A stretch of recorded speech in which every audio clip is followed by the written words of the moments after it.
दोस्तों ये है माधुरी जी जो कि मनमोहक मुद्रा में आपके सामने हैं और हम इनसे बातचीत शुरू कर रहे हैं। 15 अगस्त के दिन आप लेह लद्दाख में थी और भारतीय सैनिकों का जज्बा जो है उनको सलाम करने गई थी। पूरी महिला मंडल गई थी, 30-40 लोग थे जिसमें कि अ, आप जो है 60, 65, 70 साल की उम्र की महिलाओं ने जिन्हें भारतीय सेना के जवानों को सलाम किया और वो भी खारदुंगला जो कि विश्व की सबसे ऊंची मोटरेबल सड़क है। क्या उद्देश्य लेके आप गए थे और कैसा टूर रहा आपका? भारत के 75वें जब वर्षगांठ बन रही है, 74वीं वर्षगांठ बन रही है, 75वां दिवस मनाया गया है। भारत के इस विशिष्ट उपलब्धि पर जब आप लद्दाख गए थे, आपने वहाँ क्या देखा? नमस्कार। मैं लेह लद्दाख और कारगिल की टूर पे थी। ये Kesari tour and travel agency एक इंटरनेशनल एजेंसी है जिसके माध्यम से मैं जिस तरह से 40 राष्ट्रों को देख चुकी हूँ उसी तरह से ये एक हिस्सा था। कारगिल, चूँकि मैं खुद भी एक सैनिक परिवार से हूँ और सैनिकों को अपना सच्ची श्रद्धांजलि और समर्पण देने का उद्देश्य मेरा था। इसी उद्देश्य को लेकर मैं उन सैनिकों के बीच में गई, जहाँ मुझे बहुत ज़्यादा अच्छा लगा। और कारगिल में तो मैंने राखी, इंदौर की विशेष रूप से बनी हुई मिठाइयाँ अक्षत कुंकु के साथ में उनको समर्पित की। इसके बाद मैं खारतुंगा गई और खारतुंगा में हम लोगों ने राष्ट्रगान गाया, क्योंकि वो हमारे लिए बहुत सौभाग्य की बात थी कि वो उस दिन 15 अगस्त था। जी। जवानों के बीच बैठे, अफसर से बात की, राष्ट्रगीत गाया और उस दिन उन लोगों को भी लगा कि हाँ, आज नारी शक्ति जो है आज जी, हमारा साथ दे रही है। और बिल्कुल। हम लोगों ने बहुत इत्मीनान से उनके साथ बैठकर संपूर्ण चर्चाएं की और खुशी खुशी वापस लौटे। ये दिन मेरे लिए अविस्मरणीय रहेगा, क्योंकि इतना सुखद दिन मैंने आज से पहले कभी नहीं देखा था। मधुर जी, आप यात्रा करती रही हैं, जाती रही है और चूँकि आपने बताया कि आपकी पृष्ठभूमि सैनिक परिवार से रही है, आपने परिवार में देखा भी है सैनिकों की कैसी कठिन और जीवट ज़िंदगी होती है। जी। लेह लद्दाख आप कारगिल गए हैं, वहाँ पर घूमे हैं। जी। भारत में इस समय जो संकट चल रहा है चाइना में, आप उस समय देखे हैं।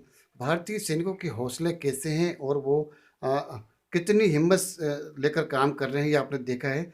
क्या लगता है कि वो सैनिक जो है भारतीयों के प्रति क्या आशा रखते हैं और उनका क्या संदेश है आम भारतीयों के लिए? आपने बताएं। मेरे लिए बहुत गर्व की बात है कि भारतीय सेना इस समय बुलंदियों पर है। जी। और ये पूरा विश्वास है कि कोई भी दुनिया की ताकत आ जाए, जी। भारतीय सेना उसको चूर-चूर करके रख देगी। उनमें उनके हौसले बहुत बुलंद हैं। हमारा प्रशासन, हमारे प्राइम मिनिस्टर महोदय अपने सहयोगियों के साथ जो उनको प्राथमिक सेवाएँ दे रहे हैं या जिस तरह का उनको मदद कर रहे हैं, जी। वो बहुत ही अनमोल है। और शायद यही कारण है कि उनको पूरा साहस के साथ लड़ने का एक विश्वास उनके ऊपर बन गया है। दोस्तों, आपको जानकर आश्चर्य हुआ कि माधुरी जी 40 देशों की यात्रा कर चुकी है और उनका सफ़र कब शुरू हुआ, आखिरी ये कहाँ गए थे, हम इसके बारे में जानने से पहले हम बता दें कि विश्व यात्रा का इनका जो है एक मिशन। मिशन है, इनका शौक है, जोश है, जुनून वाला काम है। और ये जब जाती हैं तो क्या तैयारी करके जाती हैं, किसको लेके जाती हैं, हम वो भी जानेंगे। सबसे पहले बात शुरू करते हैं। माधुरी जी, आपकी पहली यात्रा कब शुरू हुई और अंतिम यात्रा आपने कब करी थी? सबसे पहले हम ये जानना चाहते हैं। मेरी पहली यात्रा 2012 में शुरू हुई थी और इस पे मैंने मलेशिया और सिंगापुर को विज़िट किया। जी। बस तब से एक भूत सवार हो गया था कि मुझे तो अब पूरी दुनिया इसी टूर ट्रैवल एजेंसी से देखनी है। जी। जी। और इस तरह से मैंने Kesari tour and travel agency के साथ में करीब-करीब 40 देशों को देखा। जी। जी। मेरी जो आखिरी यात्रा थी वो अबू धाबी और दुबई की थी। जी। ये कोरोना की वजह से मैं रुकी हुई हूँ, जी। अन्यथा मैं अभी 3-4 टूर मेरे और बुक हैं। जी। जैसे ही ये इंटरनेशनल एयरपोर्ट चालू हो जाएँगे, मैं जी। फिर से अपनी यात्रा के लिए बढ़ जाऊँगी। माधुरी जी, 2012 से 2021 मतलब 8-9 सालों में आपने 40 देश दुनिया के नाप डाले हैं और इतनी कहते हैं लंबी यात्राएँ करना खासकर एक महिला के लिए बड़ा दुरहा होता है, मुश्किल होता है। हमने जैसे कि अपने दर्शकों से मैं बताया था कि आपसे पूछेंगे कि आप यात्रा से जाने के पहले तैयारी क्या करती है और आपने जैसे कि हमें बताया कि आप यूरोप देख चुकी हैं, अफ्रीका देख चुकी हैं, इज़राइल तक जा चुकी हैं। तो हम जब आपसे सवाल आखिरी पूछेंगे, इज़राइल के बारे में पूछेंगे, पहले तो हम ये जानना चाहते हैं कि इतनी सारी यात्राओं की ऊर्जा आप में कहाँ से आती है और इन पे कोई आपका कुछ यात्रा के बारे में किताब-विताब लिखने का इरादा है या लिख चुकी हैं?